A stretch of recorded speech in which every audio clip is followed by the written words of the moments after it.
পশ্চিম সুইজারল্যান্ডের একটি শহরে একটি বাসে আগুন লেগে কমপক্ষে ৬ জন নিহত এবং আরও অনেকে আহত হয়েছেন বলে জানিয়েছে পুলিশ। মঙ্গলবার স্থানীয় সময় সন্ধ্যা ৬টা ২৫ রাজধানী বার্ন থেকে প্রায় ২০ কিলোমিটার দূরে ফ্রিবার্গ ক্যান্টনের কেরজারের কেন্দ্রস্থলে এই ঘটনাটি ঘটে। পুলিশ বলছে কমপক্ষে ৩ জনকে হাসপাতালে নেওয়া হয়েছে এবং একজন উদ্ধারকারীও আহত হয়েছেন বলে জানা গেছে।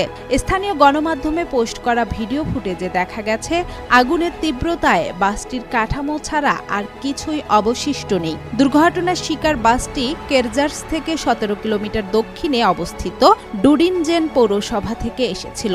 সুইস প্রেসিডেন্ট গাই পারমেলিন এই ঘটনায় গভীর শোক প্রকাশ করেছেন।